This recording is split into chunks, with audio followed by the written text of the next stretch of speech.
Hello and welcome to Rulebreaker. Today we're going to take a look at the update to the Embers of Muatt as a result of the Prophecy of Kings expansion for Twilight Imperium 4th edition.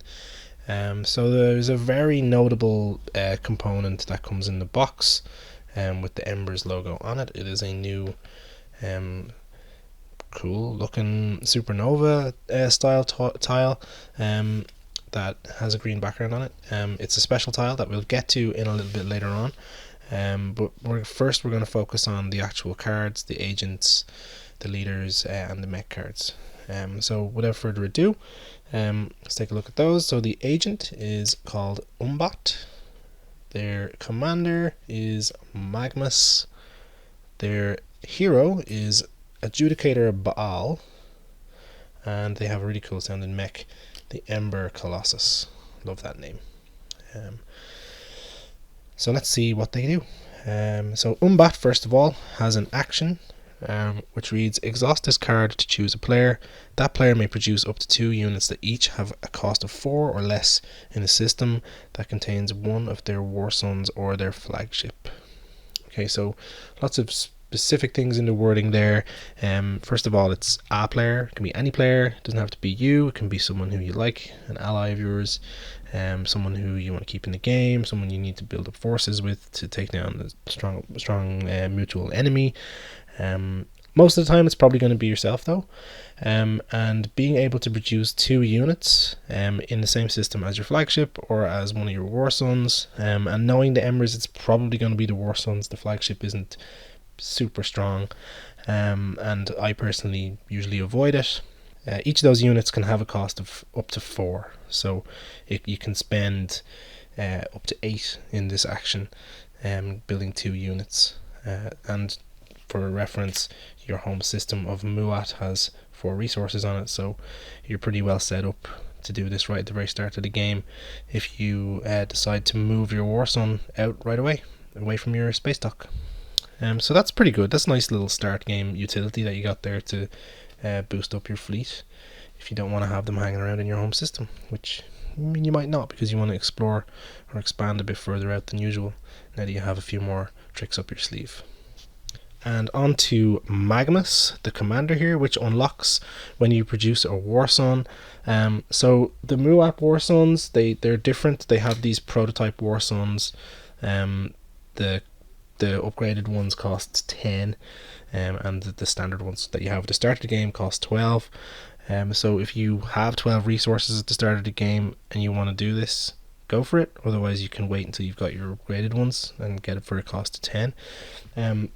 Very important to note that you do start with a warson at the very start of the game as the Embers of Muatt, but it's when you produce one, so you'll basically need a second one in order to unlock Magmus here. And when you do, it flips over and has the ability: after you spend a token from your strategy pool, you may gain 1 trade good.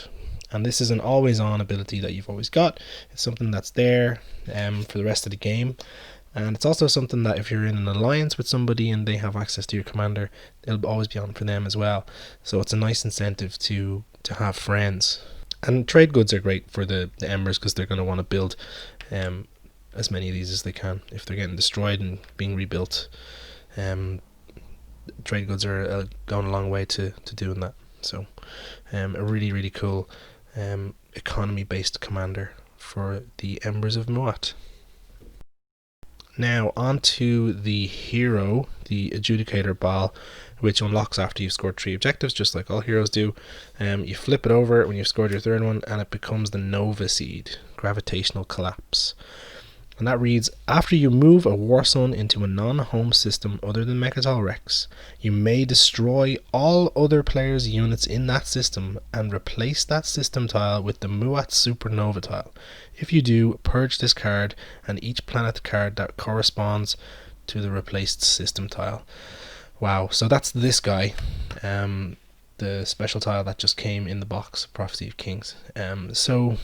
Yeah, you can't do it in Mechtel Rex, you can't do it in someone's home system, but you can take your pick of any system on the entire board other than those, and just decide, hey, all the ships there that don't belong to me are completely wiped out, in whatever this event is, the supernova event, and you convert it into your own special tile. I mean, you can put this anywhere. You can put it in a kind of a central location near a couple of enemies that you want to keep attacking, where they won't be able to get to you. You can park it right beside Mechatol Rex and have easy access to it if you want to control that system. Again, it's a purge. It's a once per game action, so you can do it once and then it's gone, and then this tile exists on the board for the rest of the game. Huge game state changer. I haven't seen something quite so immediate and destructive in the game before. I think it's pretty cool. Use it wisely, time it well, and you've got something really strong on your hands. Something to keep in mind as well, the Embers can move through supernovas from the very start of the game, and they can move into supernovas when they build their Magnus reactor racial technology.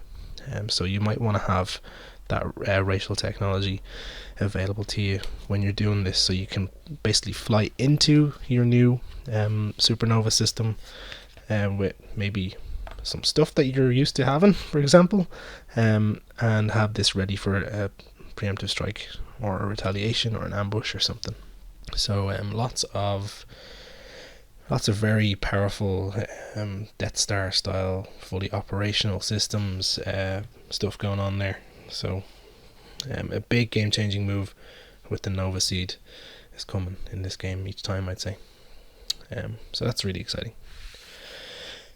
Onto the mech. So the Ember Colossus, which has the standard 2 cost 6 combat and sustained damage, and it has the text: when you use your Starforge faction ability in this system or an adjacent system, you may place 1 infantry from your reinforcements with this unit.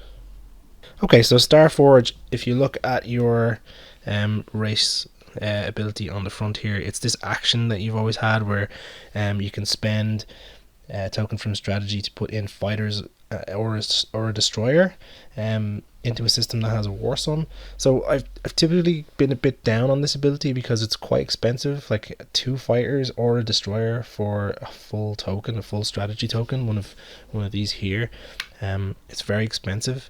It's very much a desperation move kind of thing, or a stall mechanism that you might want to enforce.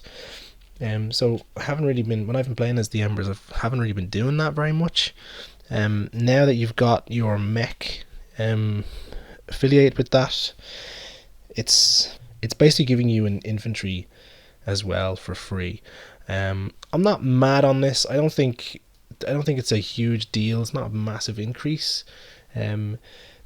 But I guess if you have your mech there and it's got this good combat and you're trying to build some forces and hold a system, maybe it's good for holding Mechatol Rex or something. It's not completely out of the question that I would use it, but it's also, again, still feels a little expensive to use one of these for that ability. So really cool name for the mech, slightly underwhelming ability on it though. So that's the main stuff. I did want to talk about something for the Embers that comes in the Codex. So initially in the base game, you have your Magnus reactor here, the normal version. In the Codex, which is a print and play expansion for the game that's available on the Fantasy Flight Games website, they upgraded the Magnus reactor to this Omega edition of it. It's very similar, except, well, the first part is the same. Your ships can move into supernovas, but the second half is quite different. Instead of you getting a trade good when you build in the system that has a war sun or is adjacent to a supernova, now your supernovas themselves, including the new tile and any of the normal supernovas that are on the board, and there can be up to 3 of those now, with additional supernova tiles in the Prophecy of Kings expansion. Each of those supernovas acts like a kind of a mini, or well, full size really, space dock, without having to have a space dock on it. So you've got more hubs and spaces where you're able to produce units. So as long as you've got something there, that can be any ship, any unit, The supernova itself gains production 5, so you can build up to 5 units with that supernova. So again, another thing to think about when you're placing this supernova event with the Nova Seed gravitational collapse thing. If you put that down somewhere and you've got this upgraded Magnus reactor, you're creating like a ship factory basically at the same time. So that's pretty amazing. Again, this is something that you're going to have to print yourself. It's not in the Prophecy Kings box, but I highly recommend you do that for yourself. Get yourself someone to print this Codex stuff out for you. It's really awesome. It makes a big difference to the balance of the game. And I think this bumps up the Embers a little bit more and makes them that bit more viable with the addition of the expansion content. And that is it for the Embers. They're strong. They're still pretty middle of the road, I think, after this upgrade. But they do have that incredible Nova Seed action with that tile, which is very exciting. I think everybody's going to be keeping an eye on the Embers player every game, knowing that this is coming. And you know, maybe it's this weird keeping everybody in check thing where you don't want to build too much stuff or have it all in the same system for fear of losing it all at the whim of the Embers player. I think having the Embers in the game with something this mad is going to create this situation where no player is going to want to be the target, the lead player, the guy who's got the most points right now, because that means they're the prime target for this. So it's going to create this sort of situation where you're hovering around second place if you can to get the most benefit of the table play, which leaves a lot for the Embers to be able to trade with and talk with and negotiate with, and makes them that bit more sneaky and for doing deals and stuff. So they've got that going on, which they didn't really have in droves before. So they've got a new element to them that they didn't have in the base game. So that's the Embers. They'll be fun. They'll be terrifying. They'll be absolute menace. So have some fun with them. As always, if you've played with the Embers since Prophecy Kings has come out, I'd love to hear your experiences, or if you've played against them likewise. So let me know in the comments how you got on. And for now, that's it from us today on Rulebreaker. We'll be back with more videos very soon. Thanks for watching. See you later.